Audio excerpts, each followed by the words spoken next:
Hello and welcome to another session of the world's 100 greatest books. In the next few minutes, you'll learn about leading American playwright Arthur Miller and his Pulitzer Prize-winning play, Death of a Salesman. Death of a Salesman is Miller's best-known and most important problem play.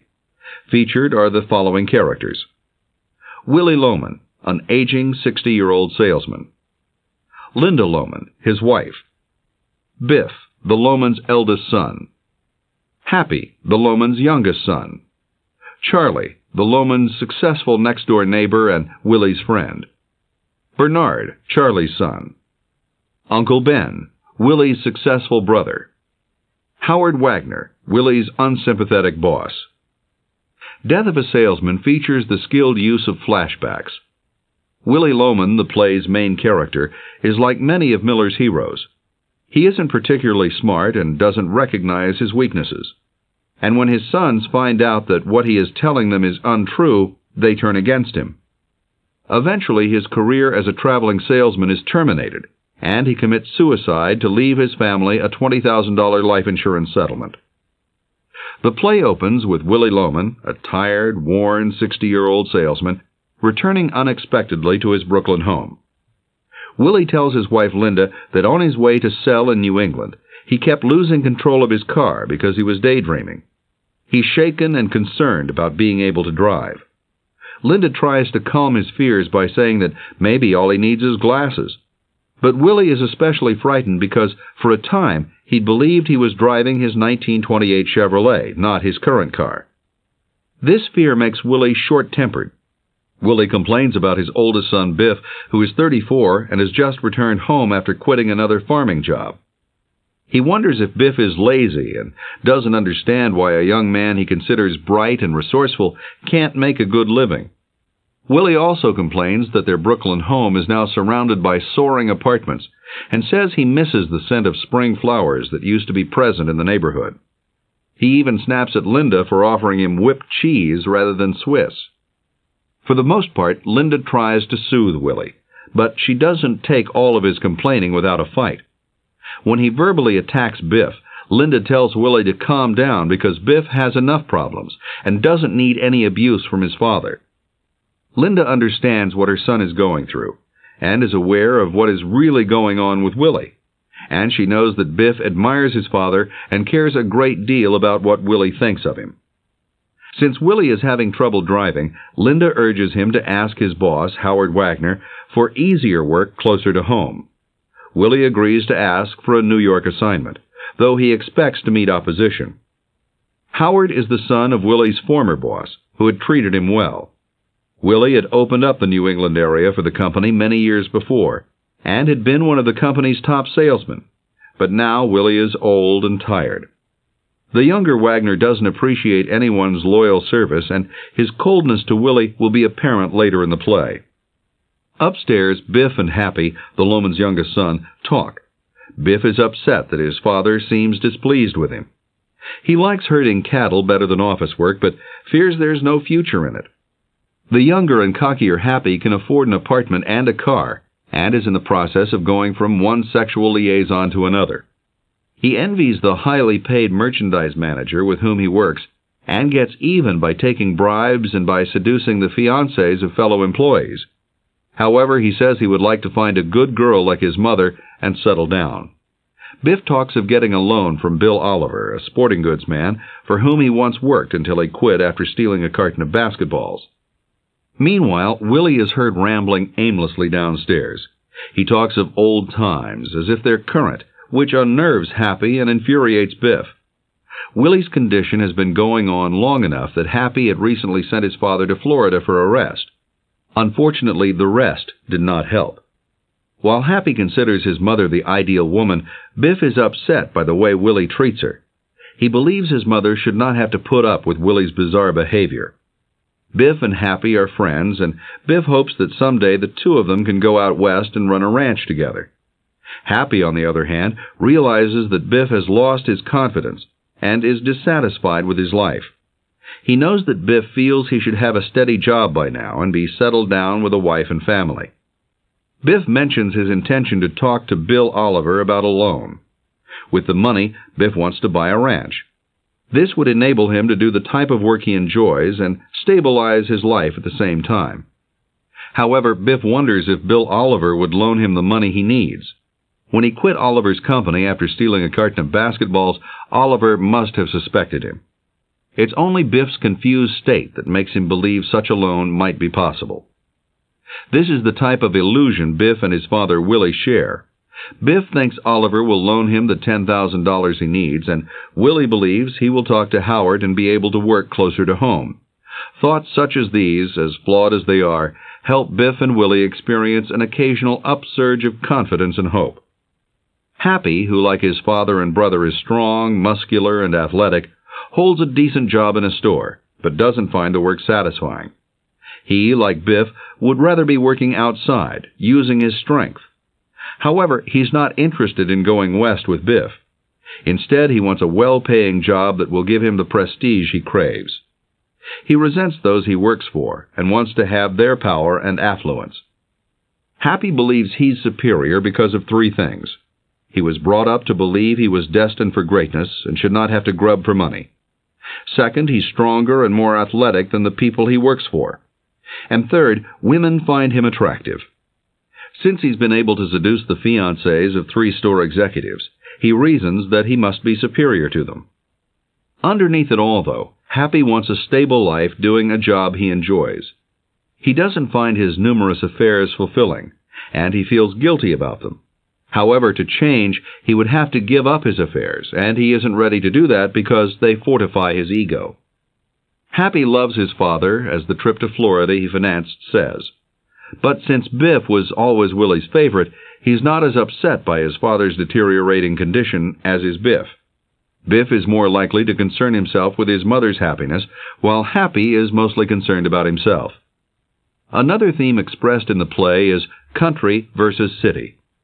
Willie talks of missing the smell of flowers that used to exist in gardens before the apartment houses were built in the neighborhood.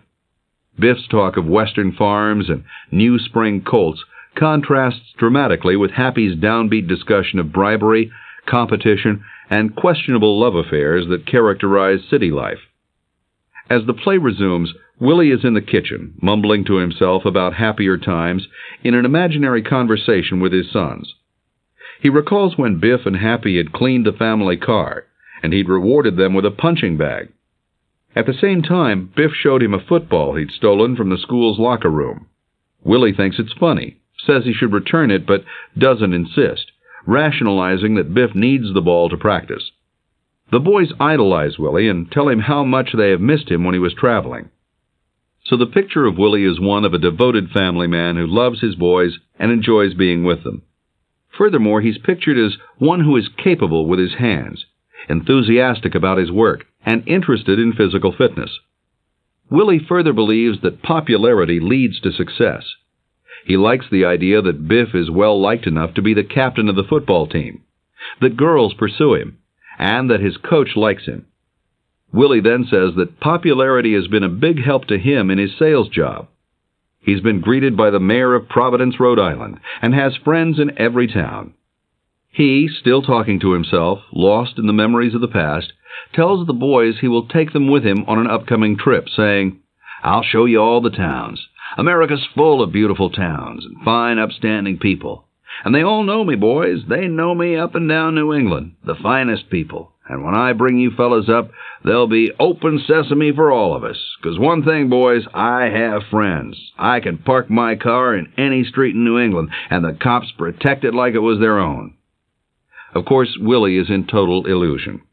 He wants very much to be highly regarded, but actually, he fears he is being laughed at. Meanwhile, Willie is giving his boys some dangerous impressions. First, he tells them that popularity is all they need to be successful. Then, by not forcing Biff to return the football because he knows the popular Biff can get away with it, he sends a signal that Biff doesn't need personal integrity. Willie is not teaching his boys respect for property rights or the authority of others.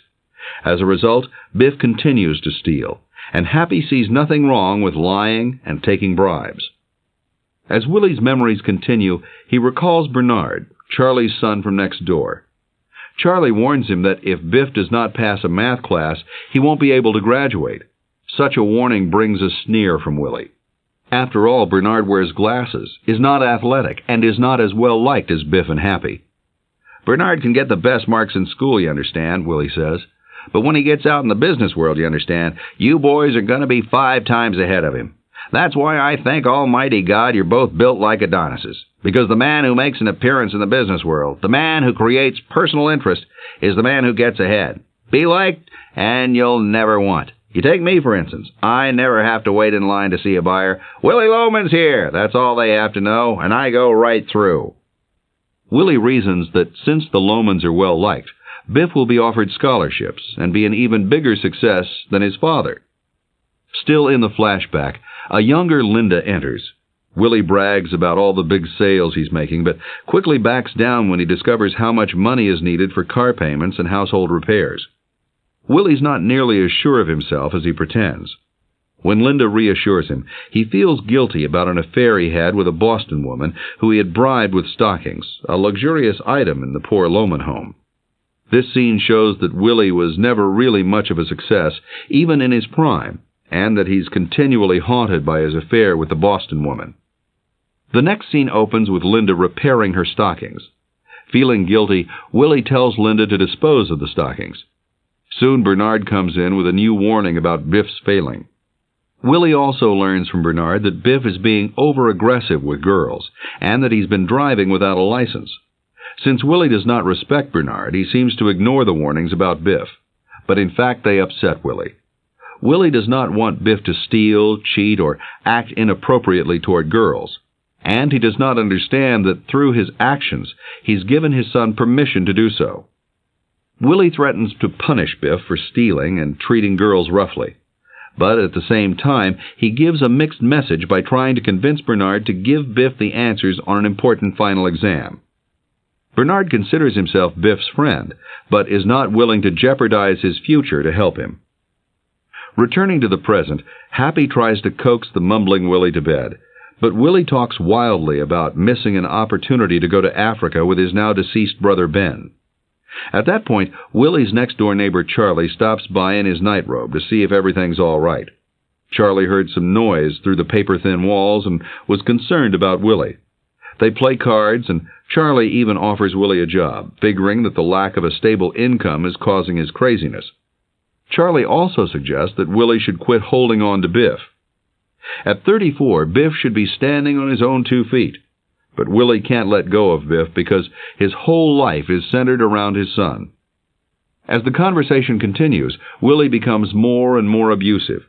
He continually confuses Charlie with his late brother Ben. Charlie gets tired of the insults and goes home. Charlie means well, but his very presence brings out Willy's sense of failure. Charlie has a good business and a successful son, and while Willy tries to see himself and his sons as superior, he knows they are not. Now that Charlie has witnessed Willy's strange behavior firsthand, it's obvious that Willy's illness can't be kept in the family. What's disturbing Willy is obviously more than economic security, because accepting Charlie's offer would have solved that problem. Alone again, Willy thinks back to his brother Ben's one visit to Brooklyn. Ben had told him of their father who had traveled the West selling flutes. Needing to fix a porch while Ben is visiting, Willy sends Biff to steal sand from the apartment builders. Biff has already stolen the lumber needed for the repairs. Charlie and Bernard condemn the stealing, but Willy tells them it's nothing. When Ben leaves, he assures Willy that he is bringing up his boys well. To Willy, Ben is a symbol of success. In truth, he was a scoundrel whose business dealings were questionable at best. At 17, he had left his mother and the very young Willy to seek his fortune. Only months before, Ben and Willy's father had deserted the family. Linda sees through Ben immediately and doesn't like him. She's particularly upset when Ben teaches Biff how to fight savagely. As the vision of Ben fades, Willy is rejoined by Linda. Soon he goes out for a walk in his slippers. When the boys come into the room, Linda tells them that Willy gets worse when Biff is in the house. She tells Biff to treat his father with more respect and condemns both boys as ungrateful. She then tells them that the company, despite 36 years of faithful service, has put Willy back on straight commission like a beginner. The change means Willy has no guaranteed income. Linda adds that there is no personal element to business anymore. Willy's longtime clients used to help him with extra orders. They don't anymore. This hurts Willy's self-respect, and rather than admit he's failing, Willy has been borrowing from Charlie to survive. Then Linda shocks her boys by telling them that Willy planned suicide. "Last month I was looking for a fuse," she says. "The lights blew out and I went down to the cellar, and behind the fuse box, it happened to fall out, was a length of rubber pipe. Just short. There's a little attachment on the end of it. I knew right away. And sure enough, on the bottom of the water heater, there's a new little nipple on the gas pipe." Linda also knows that at least one of Willy's recent automobile accidents has been intentional. Biff is upset when Linda tells him his presence makes his father's condition worse. She further tells Biff that if Willy needs help, he, Biff, will need to find a job. Biff hates the business world because of its restrictions. When he was working in the city, he used to take days off to go swimming without letting anyone know.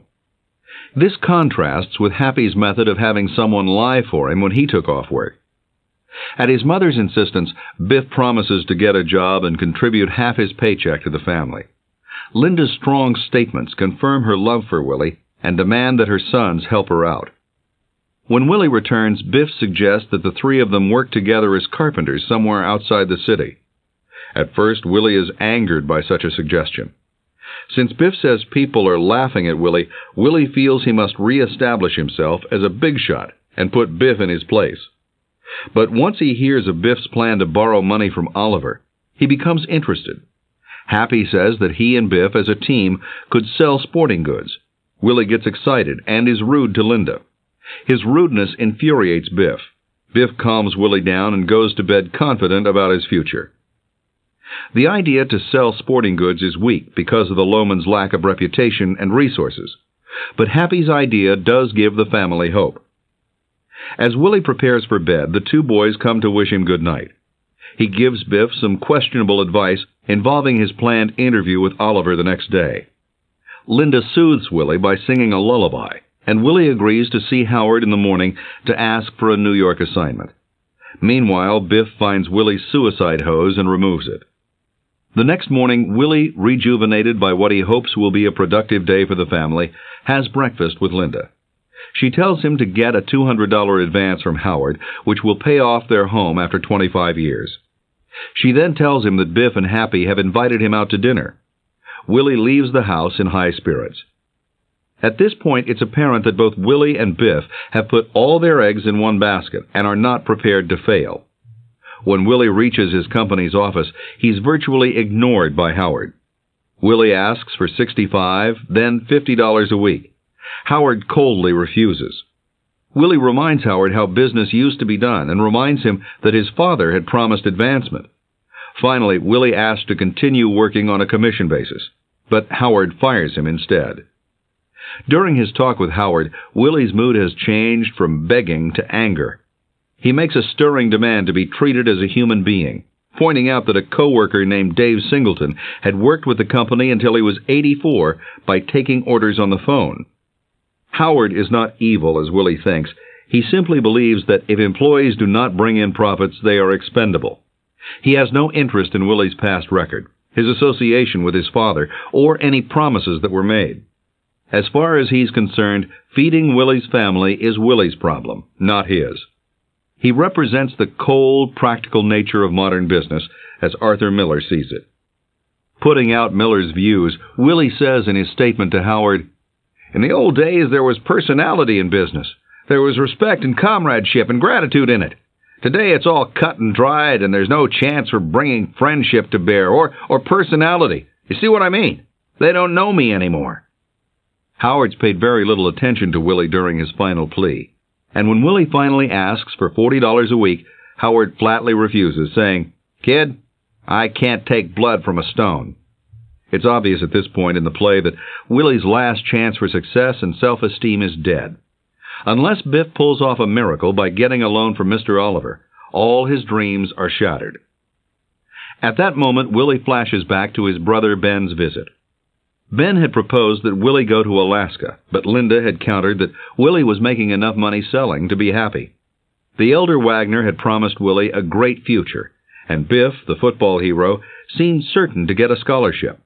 Willy and Biff will survive through being well liked by their business contacts. Ben leaves, never to be seen again. Linda has fought for her home and won. She has no idea of knowing that Howard Wagner would not keep any of his father's promises to Willy, or that Biff would not pass his high school classes, eliminating his chance at a university scholarship. Next, Willy flashes back to Biff's championship football game at Brooklyn's Ebbets Field. Willy is so excited about the game and Biff's ability that he dreams of some professional team paying Biff $25,000 a year, the unheard-of sum paid to Hall of Fame running back Red Grange at the time. The flashback ends as the Lomans head for the game. After being fired, Willy decides to go to his neighbor Charlie's office and borrow some money. As he walks into the office, he's mumbling incoherently, which upsets Charlie's secretary. Scared, she calls Bernard, Charlie's son, who is now a successful lawyer, to deal with Willy. Willy, after some conversation, asks Bernard if he knew why Biff had lost heart. Bernard replies that Biff didn't lose heart because he had lost his scholarship opportunity through failed classes. Rather, it was because of a visit Biff had had with Willy in Boston. After the visit, Biff had burned his prize sneakers with the University of Virginia printed on them. This act symbolized the end of all Biff's high hopes. Stung by the implication that he is to blame for Biff's problems, Willy gets angry with Bernard and then calms down when Charlie enters the room. Later, he's again offered a job by Charlie but refuses, saying that salesmen sell products, not themselves. Willy then borrows a large sum of money from Charlie, even though both men know he probably won't be able to pay it back. Charlie also notices that Willy is toying with the idea of suicide. Willy tries to persuade Charlie that things aren't that bad, but Charlie hardly listens. Later, while waiting for Biff and Willy at the restaurant, Happy impresses the waiter with his sophisticated manner. He also picks up a Miss Forsythe, a young prostitute, and sends her to find a friend for Biff. When Biff arrives, he's quite upset. It seems that Oliver, after a long wait, didn't even remember him, saying he was just a clerk, not a salesman. Impulsively, Biff stole Oliver's pen and ran away. He wants to tell Willy that he is a total failure, but Happy warns him not to ruin Willy's hopes. When Willy joins them, they order drinks. The two boys are shocked to learn that Willy has lost his job. Biff also tries to tell Willy his bad news, but Willy continues to assume that Oliver welcomed Biff, and Happy encourages this delusion. Finally, Willy gets angry, and Biff gives up. Willy wants only good news from Biff to take back to Linda. The truth makes him angry, and because he can find no reason for optimism, he gets more and more angry. Willy's last hope is now shattered. As a result, it's impossible for him to enjoy a pleasant dinner party with his sons. As Biff talks, Willy suddenly thinks he's hearing young Bernard announcing to Linda that Biff had failed math. Biff tries to tell Willy about taking the fountain pen from Oliver's office, but Willy is deep in his Boston memory. He's being paged in a hotel, and his woman companion is telling him to open the door. At that point, the two prostitutes return, and Willy comes back to reality enough to stagger off to the men's room. Unable to cope with Willy anymore, Biff leaves. He asks Happy to stay, but Happy refuses. He pays the bill and follows Biff with the two prostitutes. During the confusing conversation with Biff, Willy had tried to coach Biff as to how he could lie about stealing Oliver's pen. No matter what Biff had said, Willy won't face facts, finally denouncing Biff.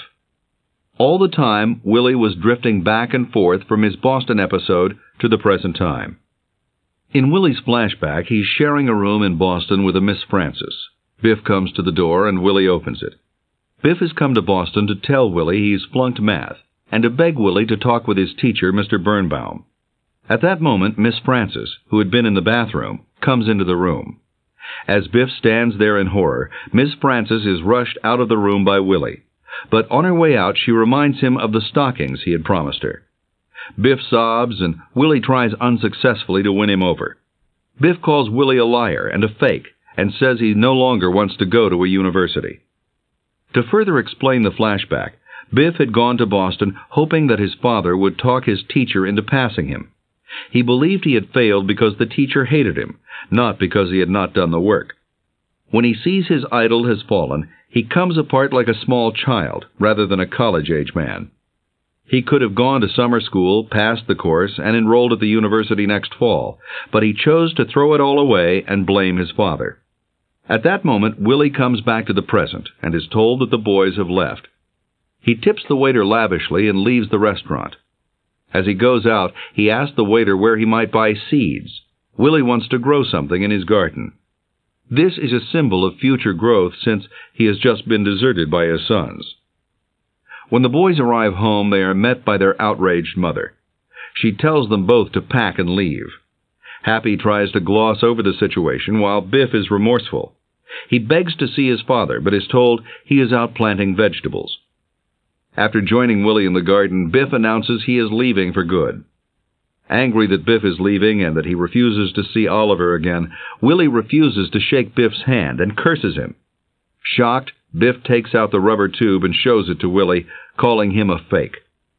Then he tells Willy he had been in jail in Kansas City for theft. He blames Willy for his stealing, saying that Willy had taught him to become important quickly, not over time, and stealing is the only way he's discovered to meet that expectation. Finally, Biff says he is through running. He will go west and do the work he likes. Then he cuts Willy's heart out by telling him that neither of them are leaders and that they both need to realize that. Willy realizes that if Biff is not failing on purpose, then he is to blame because of the incident in Boston. However, he can't accept his guilt. The other contention, that neither Willy nor Biff are leaders, galls Willy just as much. If Biff is nothing, then Willy is nothing. His life has been a sham, and worse, he has failed to prepare his sons for life. As a result, all he has left is to shout at Biff in an attempt to maintain some self-esteem. While Biff, who sobs throughout his tirade, hopes to prevent his father's suicide by making him face reality, all he succeeds in doing is angering Willy, who will not give up his foolish illusions. For a time, Willy has viewed his suicide as an action that will impress Biff.